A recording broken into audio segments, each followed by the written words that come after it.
Thank you so much, guys, for joining us for setting up cosplay photoshoots with the amazing Elemental and Vera Lawson, aka Lenore and Christian.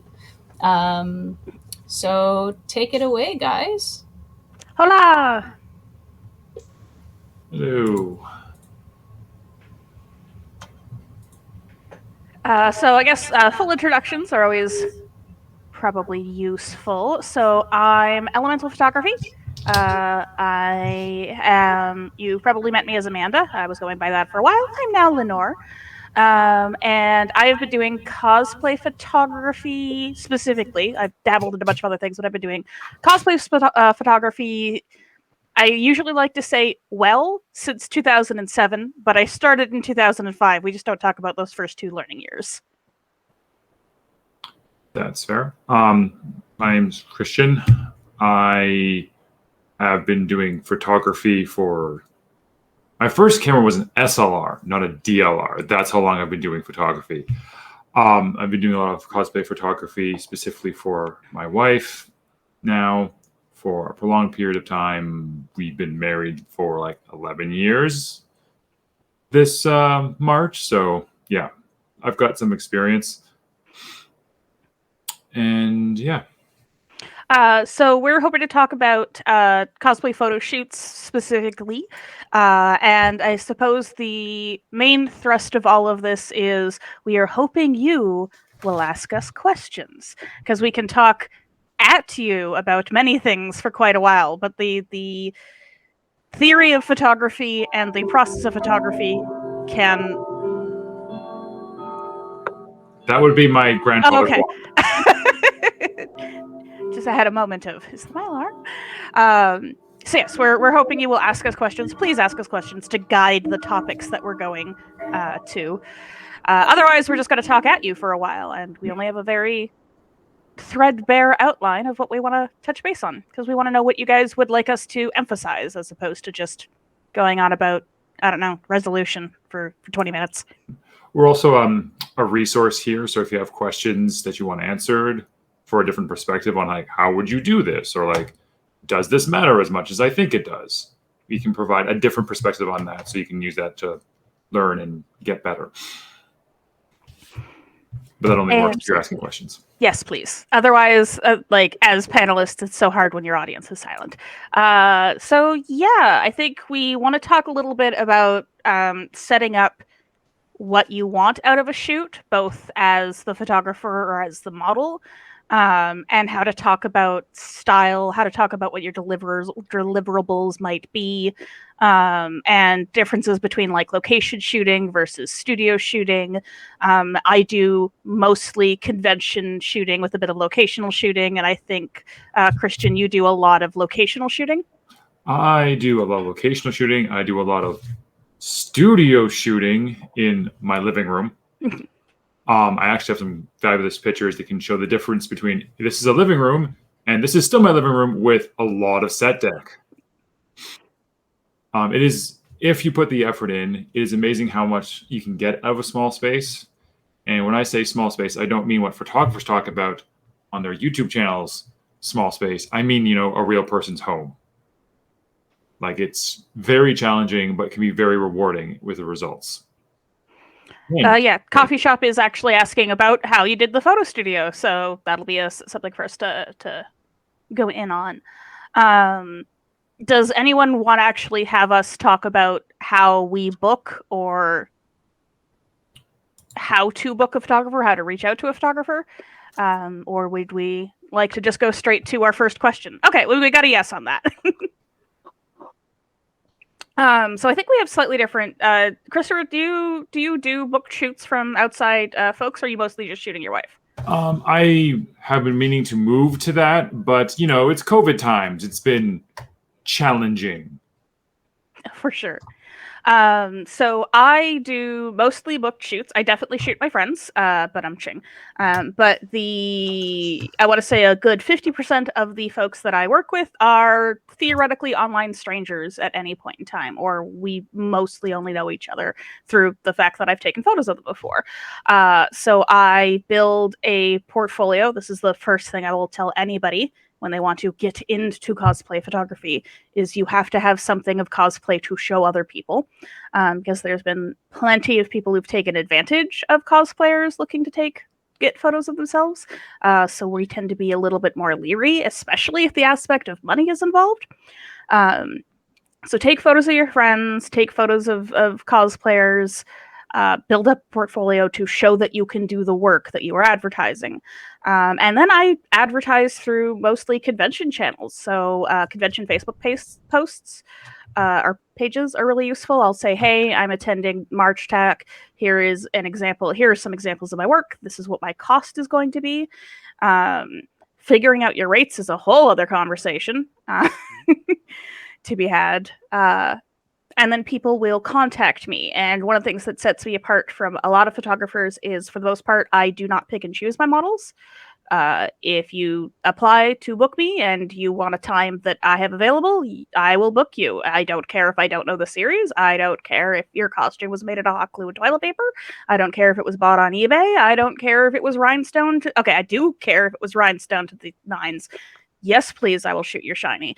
But I'm very equilateral on who I work with, which means my portfolio represents that. I do not only have photos of attractive Asian women wearing thongs. It does mean I get a lot more bookings that way as well, because there's a lot of people who will look at your portfolio when they're going to be booking a photographer, and they want to see people who look like them.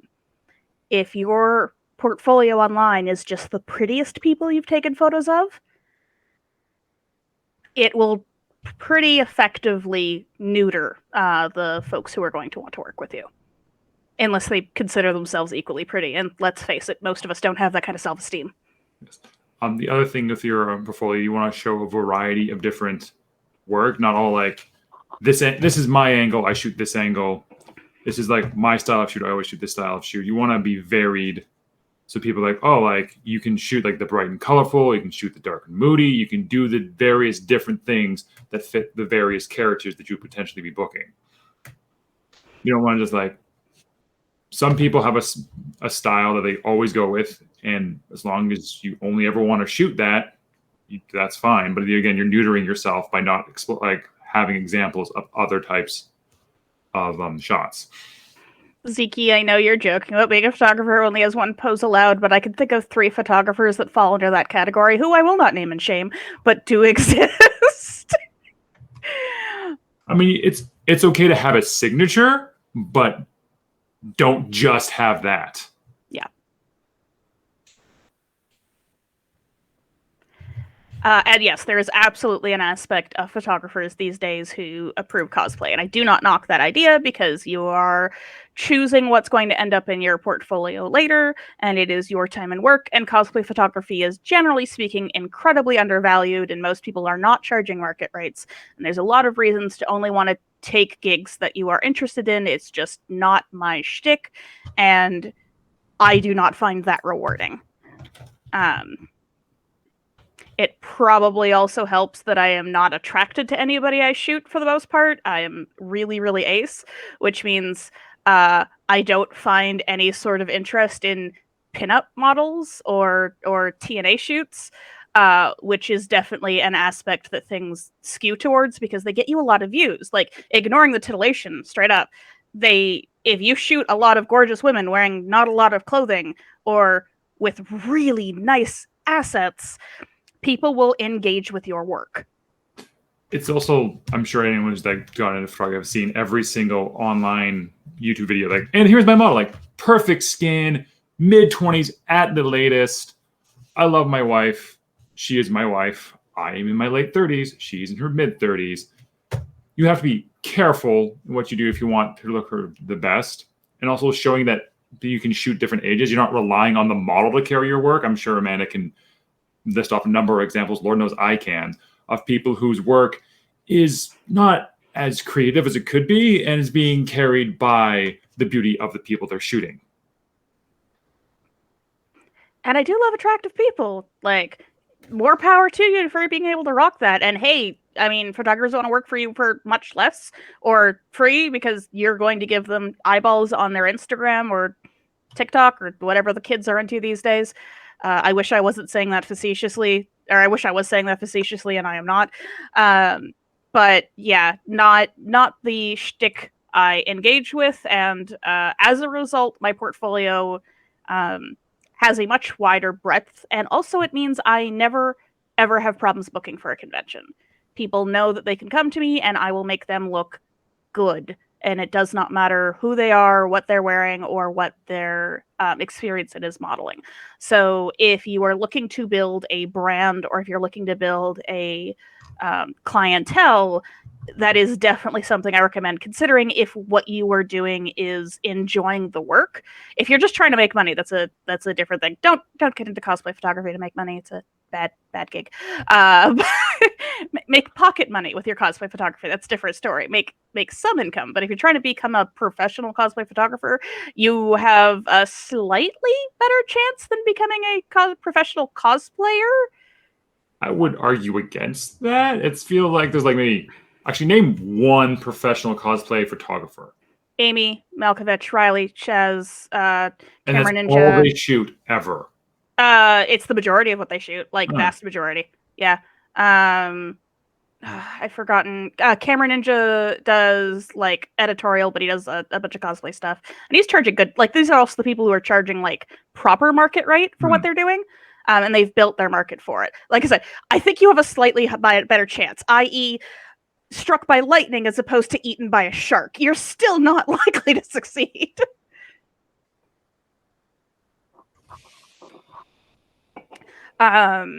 So we could talk about. So we talked about booking. I use a Google Sheet.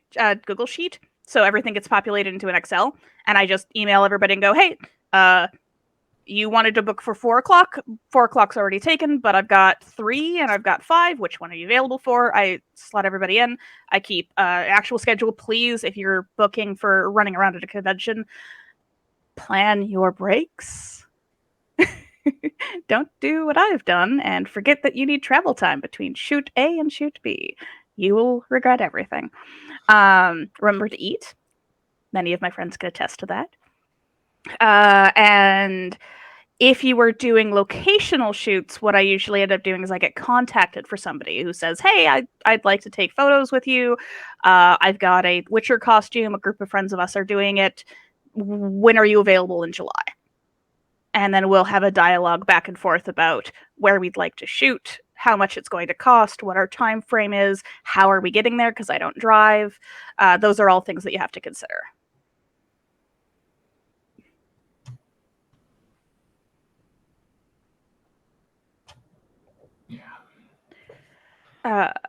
What is the hardest part about figuring out your photography style? Christian, you want to start that?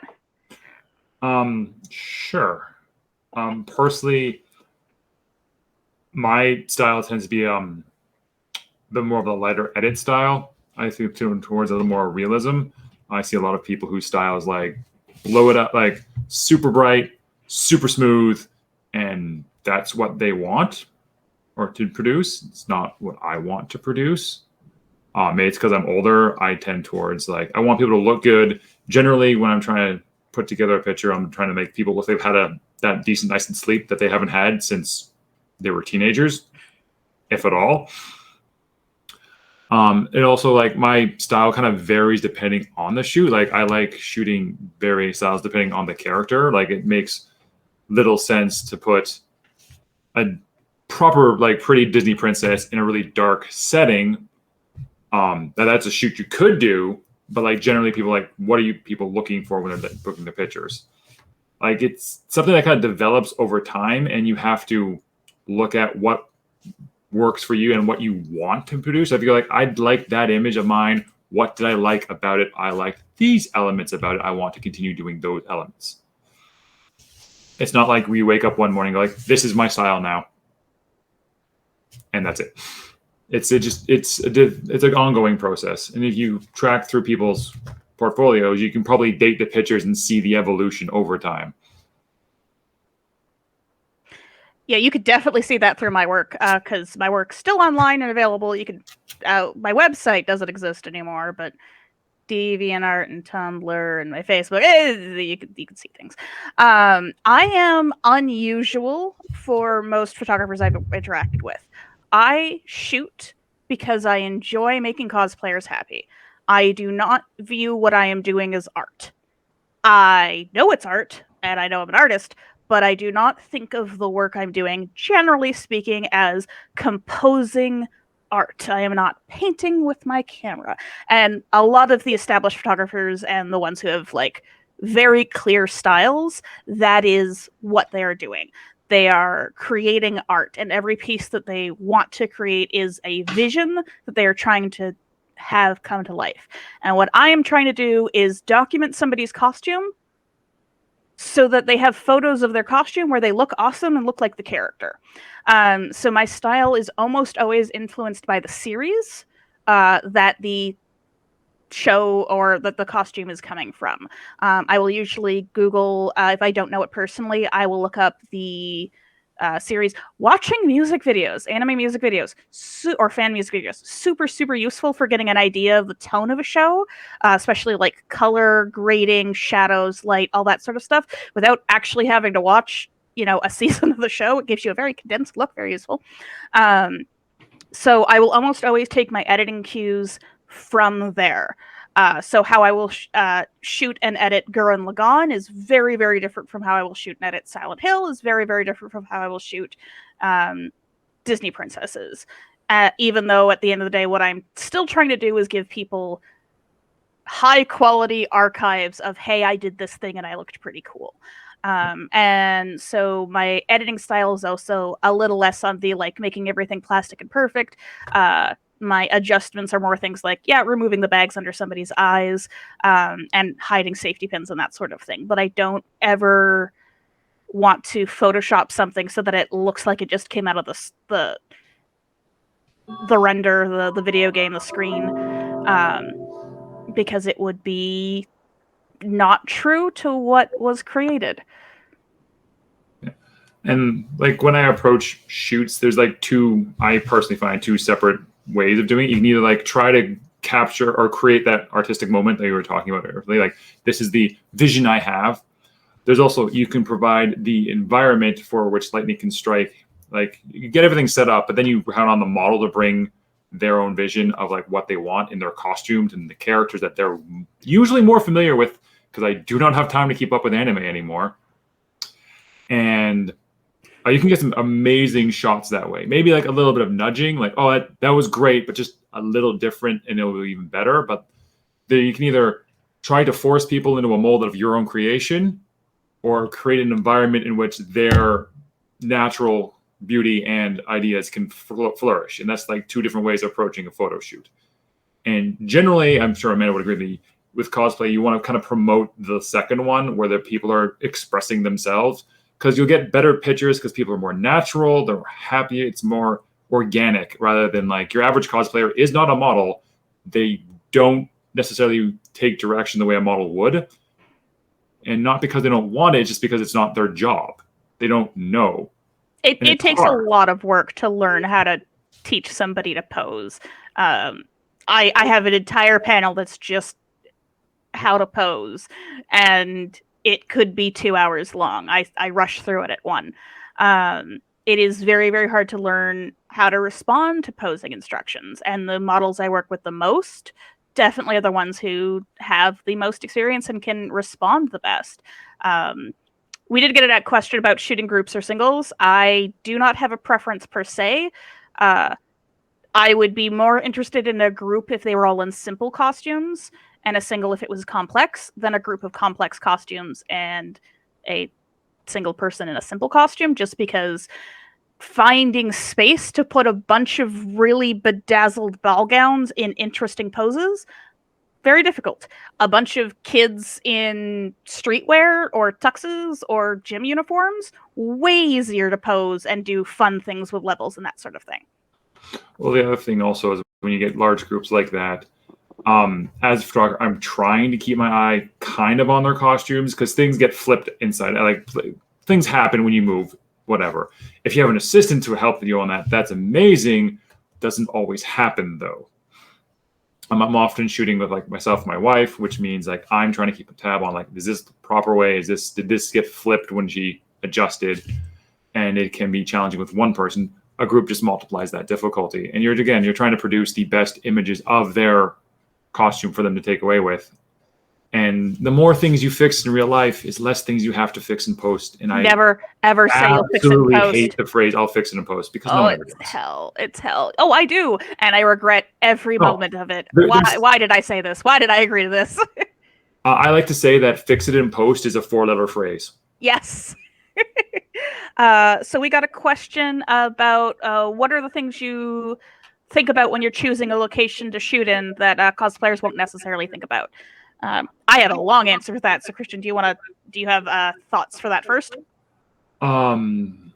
Usually when I'm picking locations, the first thing is like, okay, what's the costume and what's the kind of overall feel we're going for the shoot? Because maybe sometimes you're doing a little bit of play when you have someone who's like, here's your magical girl, and I'll shove into like a super dark environment to have that contrast. That's what you're looking for. That kind of defines what you're looking for in the location you're shooting. So like you kind of have this discussion before if you're looking for locations, so you can kind of narrow it down and know what to focus on. At least that's what I like to do. You just kind of keep a catalog in your mind of locations in your general area or other ones around. Google Maps is absolutely amazing for finding locations you didn't know existed. A while back, I shot my wife and Pure Light Cosplay in a wheat field, and good luck finding a wheat field in Ontario. I literally used Google Maps from the top down. That one looks like Kansas, zoomed into Street View, and bam, it was a wheat field. Checked it out the day beforehand. You always want to pre-scout if it's available as an option. Life is so much easier when you know exactly what you're getting into. And then the next day we went and we did it. It all comes down to what kind of feel for the shoot you're going for, what kind of dictates what locations you'll gravitate towards. Accessibility and you don't want to be trespassing are rather large things when choosing locations. University towns are great because universities offer a large area where you can just have varying architecture, various designs, various public spaces that you just have access to. Parks and other things are other examples of that sort of thing. Old ruins are always fun for photo shoots. They're great, that sort of thing. Most of them are readily available in some way that you can approach them without having to violate the law. Your long answer? So assuming that we're not talking about leaving, like going on a shoot location just on a Tuesday, in which case Google Maps is your friend, and also finding out if you need a permit, also your friend. Your answer to anybody asking is no, I'm not doing this professionally. This is a hobby, and or drop the word university or photography student and people will back off. Otherwise, people always want money out of you, even though you don't technically owe them anything. I will scout a convention center or wherever the convention is happening. Usually, if I can get it the day before, I will also Google Maps the hell out of the area. This is a great way to find out, for example, that Anime Central happens on a nature preserve. You wouldn't know it from the first 2/3 of the building, but the parking lot ends on an actual, like, state park. I found deer there. The first year I went to ASEN, I didn't know that, didn't scout ahead, found it out the second year and really regretted it. You can figure this out for a lot of convention spaces, like if we cross the parking lot or across the street or behind the hotel, where are there more interesting areas to take photos? Things you also want to think about is, where is your light coming from? Are there giant windows? Are they reflective? Where are the trash cans? Things that you don't necessarily want in the background of a photo shoot. Can you move these things? Does the door say alarm will sound? Because if the door doesn't say alarm will sound, you can definitely open that door. This is how you find out all the staff areas for a hotel or a convention center, where they cut through and behind all the panel rooms or event spaces. I have definitely taken photos in some of those corners. Also thinking about people don't realize how hard it is to shoot in crowded areas. I've done photo shoots at cherry blossoms, and the only way to get photos of the cherry blossoms and your model and not a bunch of people in the background is to shoot up, which is not the most important, which is not the most flattering angle for a lot of things. But you just, if you want cherry blossoms and not other people, you don't have an option, even if at 5 o'clock in the morning there are 70 people in the same space as you. So other things to think about, or other things location wise, I love shooting up and I love shooting down. I'm actually going to pull up, let's see here. I have examples. If I can make it work. Let's see. That is not the right button. All right, we're going to try. I'm going to try. Screen 2, share. Let's see. Yay! All right. So, examples. Come on. There you go. This is a window I'm shooting against the backdrop. This is, you'd recognize it if you're from Toronto. It's the rainbow hallway at Fan Expo. This is not my photo. This is from Kevin Chan. This is literally a corner that's mirrored at an old hotel. Makes for very, very cool locations. It is 2 feet square. It looks very big because they shot with a wide angle lens, but very, very small spaces. The floor, people never think about shooting against the floor.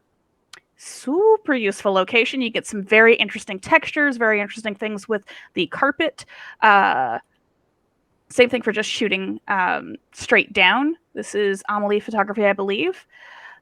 Also, just again, shooting down, people do not realize that like laying down is not the most flattering thing. You really got to work at trust your, like you really have a photographer you trust. Don't just lay down for some schmo. But you can get some very interesting shots that way. Other things, find out if they have a bar. You can get so many great photos at a bar. Most hotels have bars. That can be super useful for a bunch of different cosplays, especially because you don't necessarily need to be doing like the dudes in suits or the gangsters. It can be the group of characters having fun at the bar. This could be, it's a very useful thing to balance and do a lot of layers from. You can have somebody behind the bar serving. Generally speaking, the bars are empty during the daytime, so you can get right behind the bar. There will be glasses you can use. Just don't break anything. Don't be obviously a jerk about it. I have gone behind bars, use the water, shot there, nobody's blinked an eye as long as you're not being obnoxious about it. Other things that I love that I don't know if it's in this.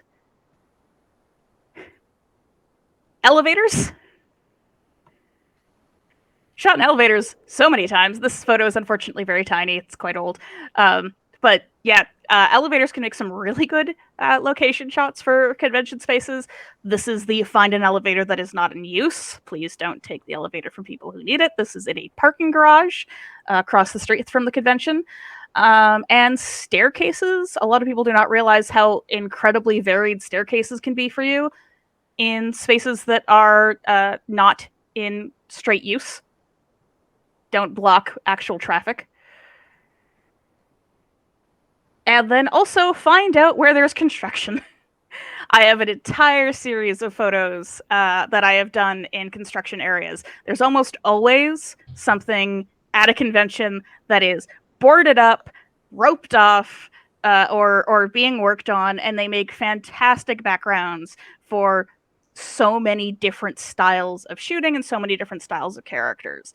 I really, really enjoy getting to do the slightly more creepy stuff with those. This is right across the street from the Detroit Convention Center.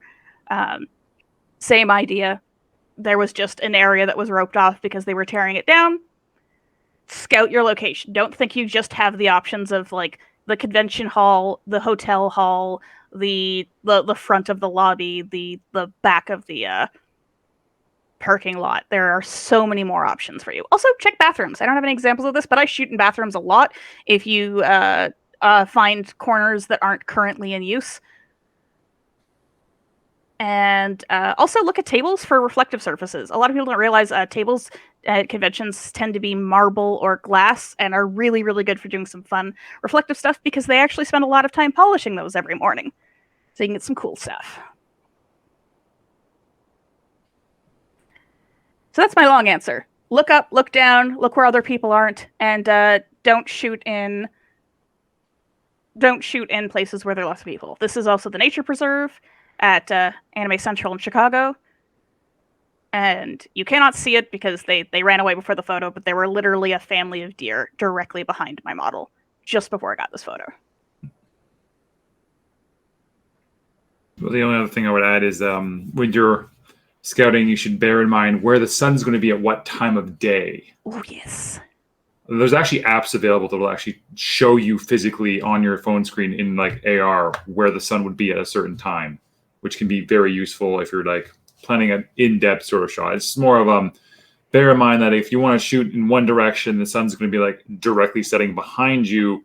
You are going to be limited by that.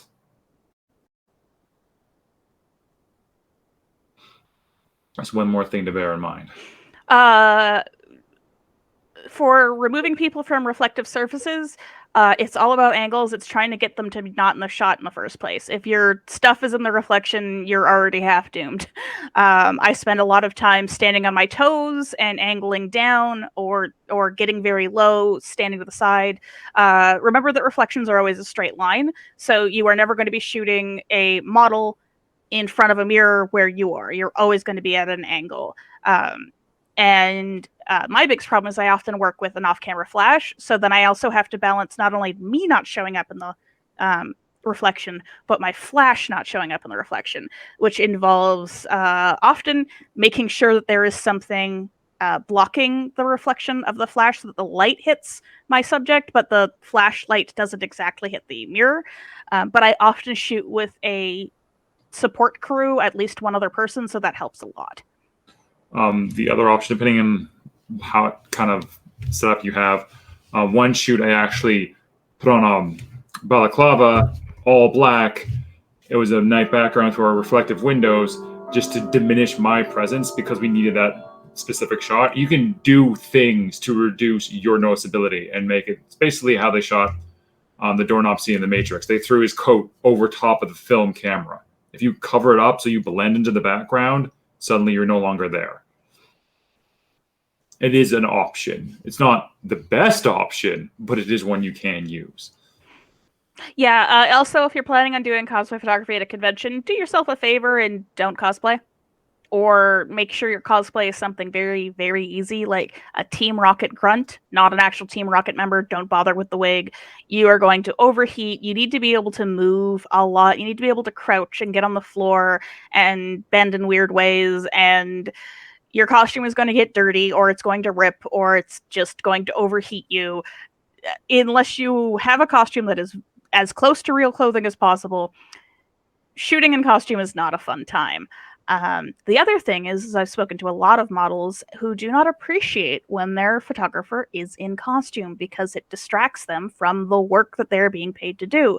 When you're shooting or you're getting ready to take a shot, and then somebody comes up to you and goes, "Oh, I love your costume," and they want to take a photo, they want to talk to you, like that is an extra level of distancing you away from the job that you're theoretically doing as a photographer. So especially when you're being paid for it, something to keep in mind. It's definitely something I know has put off models from booking with a photographer who works in cosplay again. Yeah. And you want to be comfortable so you can actually do your best work at a con. If you're shooting, you should be, I'm shooting, this is my thing, not I'm cosplaying. Your shoes are so important. Wear something comfortable that will not be giving you blisters by the next day, especially if you have 2 days of shooting. The last thing you want is to be in pain the second day. Yeah, never wear new shoes to a con. Ever. Ever. Not your shooting. Please don't. You will regret everything. We did have a question at the beginning that I think we could probably split into now of how you set up your house studio and some examples of your work. Sure. Let me just drop that into that aforementioned folder I told you about earlier. Absolutely. I got it pulled up here.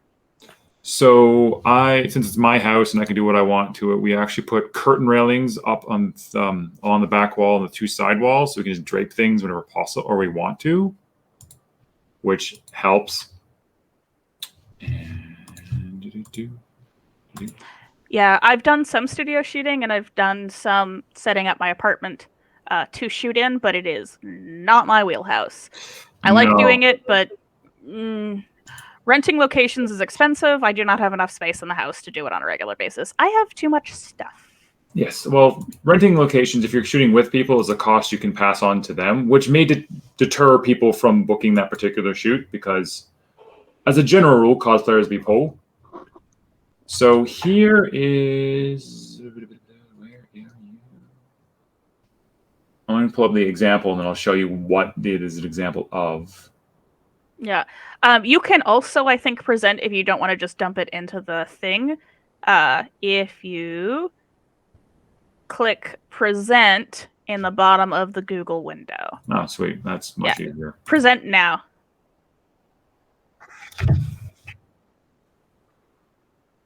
And then you just have to choose.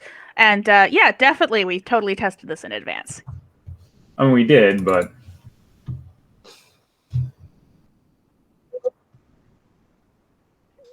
that's what makes it so wonderful. Although we're not being snowed in this year, so I'll take that. So this is like me using my garage and setting it up for a shoot with Stephanie, and like that is the wall is like literally right beside the overhead light there, and like these are the kind of shots we got from. Come over here, please. The shots we got from it, like they're amazing shots in a tiny space. And like our living room, like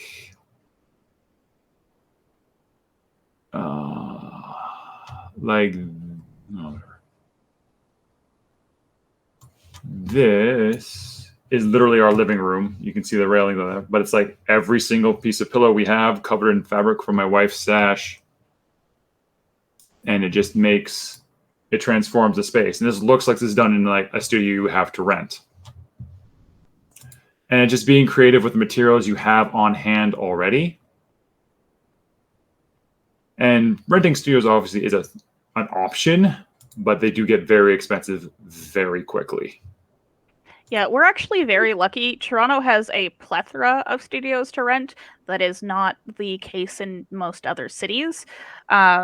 It's probably in part because we have such a demand for it because it's awful in the winter and you can't shoot outside. But if you are building a space to shoot indoors in your own home, you really, really, really have to think about your lighting. You cannot just shoot with your overhead incandescent lights. I mean, you can, but they are not going to be the photos that you want. They are not going to look the way that you are imagining when you say something like studio shoot. If you are trying to get better at photography, the first thing I'm going to tell you is learn how to compose a photo, what your rule of 3 is, know what the golden ratio is. And once that's done, you can at least compose a solid photo. Then you learn how to break the rules, and then next you really, really need to know about light, because light changes everything, and it's so important for how the mood of a photo is conveyed. And a lot about cosplay photography is about the mood that the image you're presenting gives. If you want something horror as opposed to something angsty, as opposed to something, just unsettling, as opposed to something bright and shiny, light changes every aspect about that. And as for the question of what the orange mat was made of, it's actually a inflatable pool that has the powder used to give bath bombs their color added to it. So it actually is like bright orange liquid.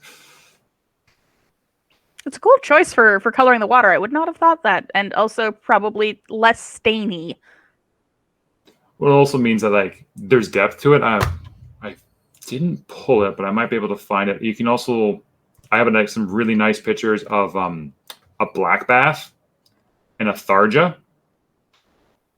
And just let me go through.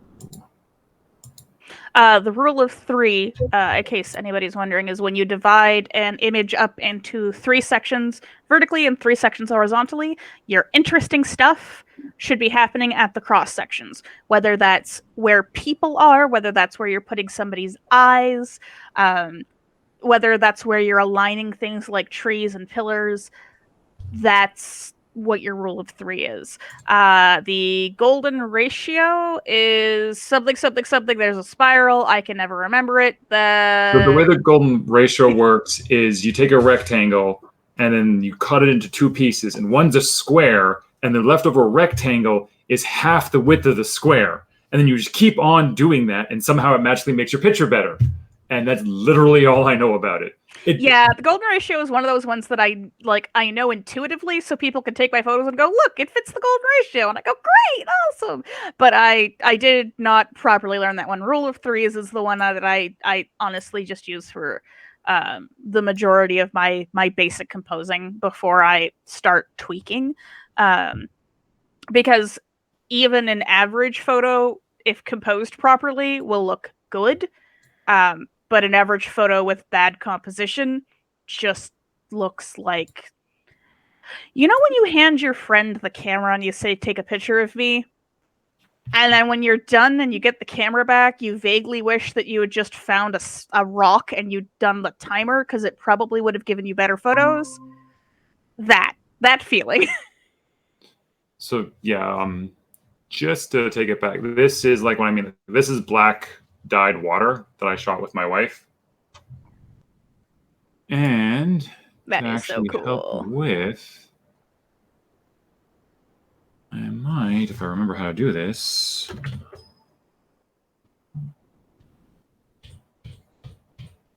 There it is. There's the golden ratio thing, the golden spiral. There you are. You can rotate it in this program, and I'm forgetting how to do it exactly right now. But like this draws your eyes in, and you can't see me gesturing at it because this is the internet. It draws your eye into a certain point, and that's how the spiral is supposed to work.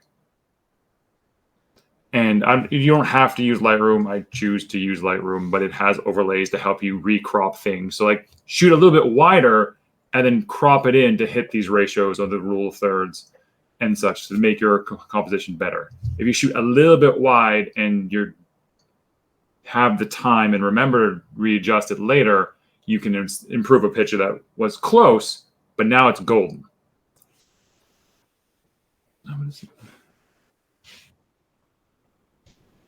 I also find that photographers often forget to pay attention to the vertical lines in their photos, or horizontal lines in their photos, or diagonal lines in their photos, which are my favorite ones to forget. Pay attention to if there are going to be poles coming out of the back of your model's heads. If you've got a bunch of dead trees with no foliage on them and you're taking photos of people in front of it, if you stop to look at that photo and not pay attention to the models immediately, are there tree trunks that appear at the top of each of their heads? If so, maybe get them to move, because your eyes flatten everything. And so while you see depth in person, photos don't do depth, and that can get really weird, which is how you get that photo of like Putin and, I don't know, Bush kissing, because it was that the two of them are at a different distance and it flattens because they're leaning in. I feel like it's more an argument for than against, but I understand. Your point is very valid. Yeah. Other things to keep in mind for your lines is you, generally speaking, want your verticals to be vertical or to be very distinctly not vertical. If you're tilting the camera if you're going to do a Dutch angle, for example, your verticals being slightly off. If your verticals are at like a 5 or 10 degree angle, it looks odd. You want to be purposeful with your angles and the lines in your shots.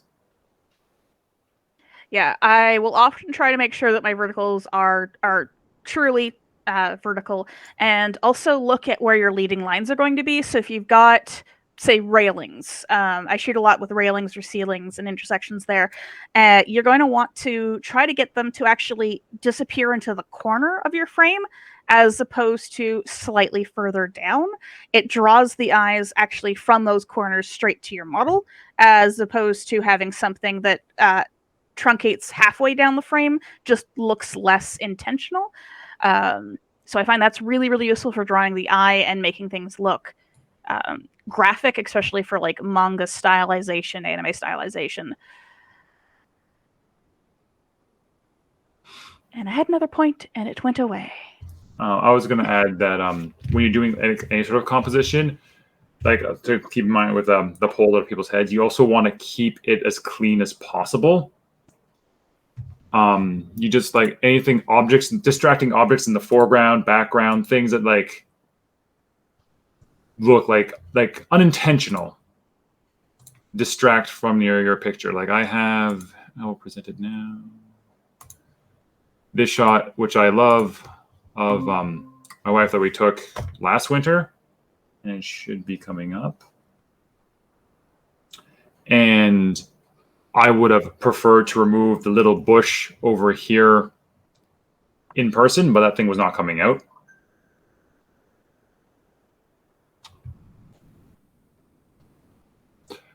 And like it's a much stronger shot when you remove that in post because of that. Because it's a distracting element. And like distracting elements can be like the smallest of things, and that's what the clone tool is made for. And as much as we say, don't try to say you're fixing in post, sometimes you just have to. So we got about 10 minutes left. Are there other questions people would like us to, or subjects people would like us to talk about?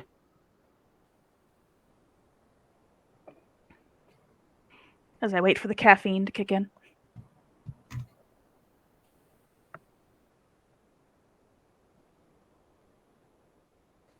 So I'm Great. saying, How would you approach a photographer to do a shoot? Okay, let's do that one first. To approach a photographer straight up, hi, I like your work. Are you working? Like, are you? Sorry, fuck. Hi, I like your work. I'd be interested in working with you. Do you have rates? Where are you located?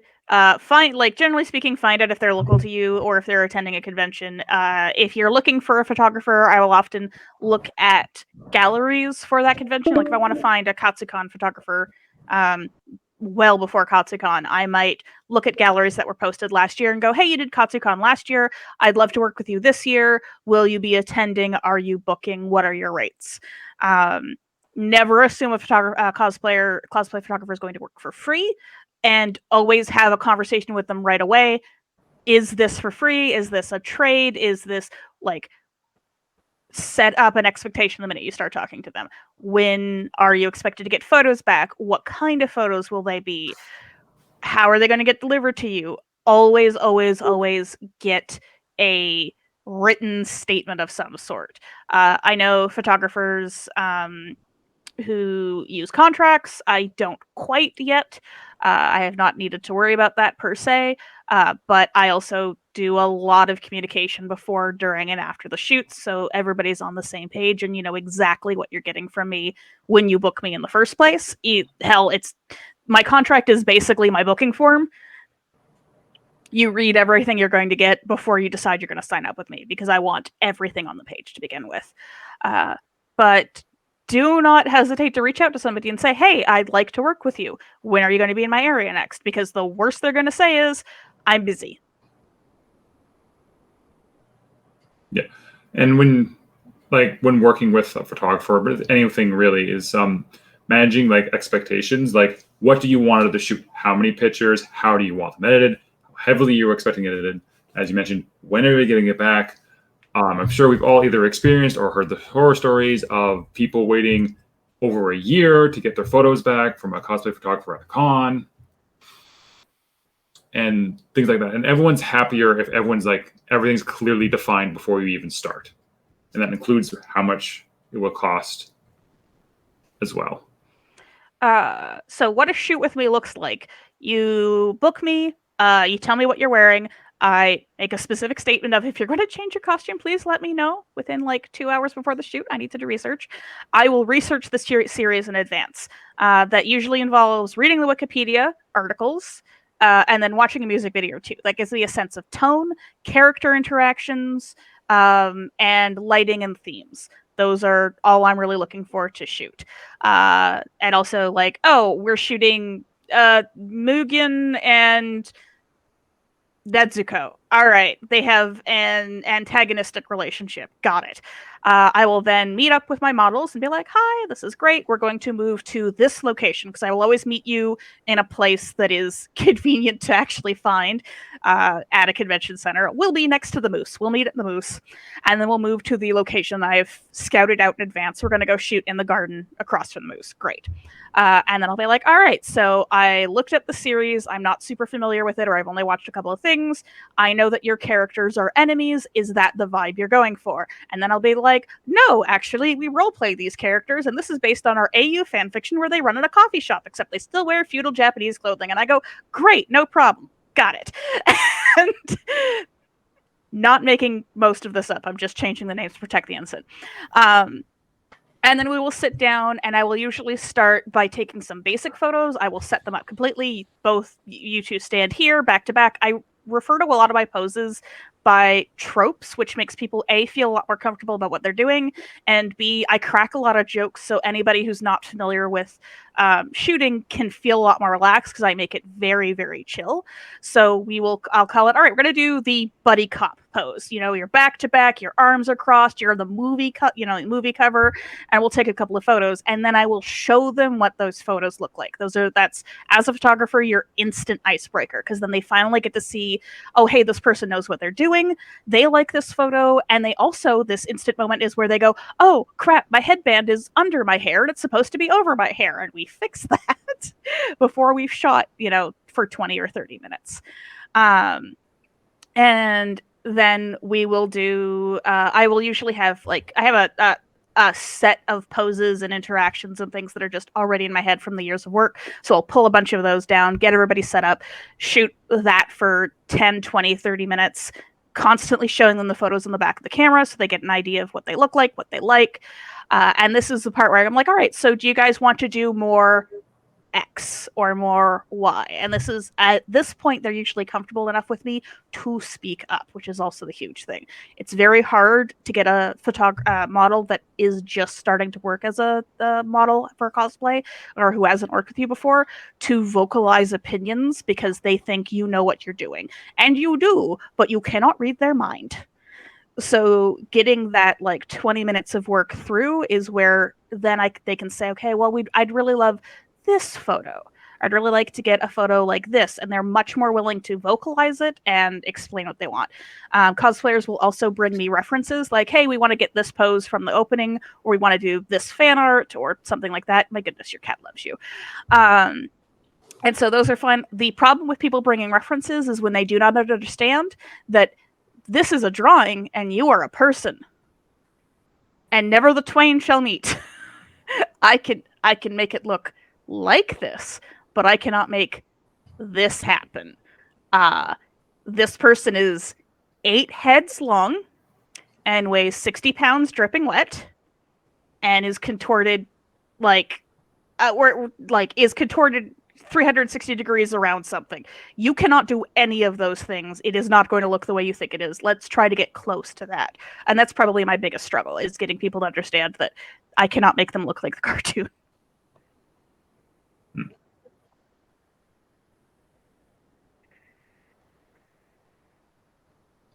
My quick thing about rates is check what other people are charging in your area, and then also consider what your time is worth.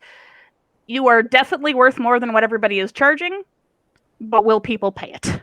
I am one of the cheaper photographers at this point, and I'm still charging between $80 and $90 a shoot for our location, like for Toronto in general.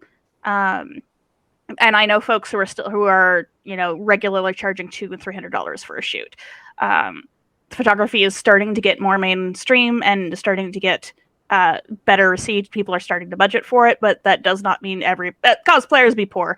That does not mean people have the money for it. So you can actually make a market if you're charging less. But then theoretically, there's an argument about you undervaluing yourself, and that's a whole panel in itself. Check what other people are charging.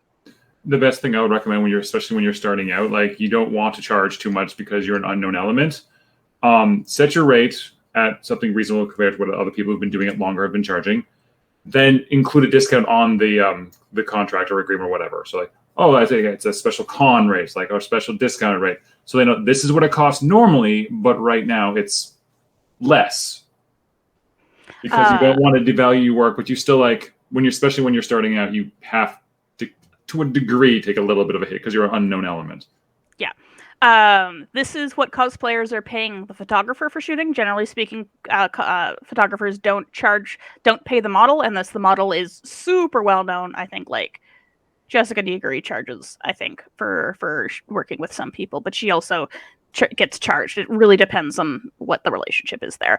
And I used to shoot for an hour. And then it went down to 45 minutes. And now I shoot between 30 and 45 minutes for groups of 1 to 3 people. And then when it's larger than that, I'll bump it up to an hour because I want to spend more time making sure everybody gets some solos. You will know as you work how long it takes you to get the photo you want. And you also will know when you're booking how many photos you're supposed to be giving back. So the length of your shoot really depends on your workflow, who you're shooting, how comfortable they are in front of the camera, and what photos you've promised them back. And also if you're doing multiple locations with the same characters. Yeah.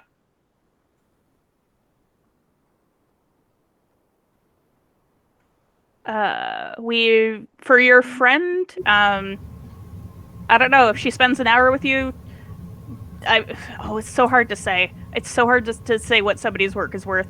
I charge $100. I mean, yeah, I'd like at least enough to cover gas and food if she's shooting you for quote unquote free.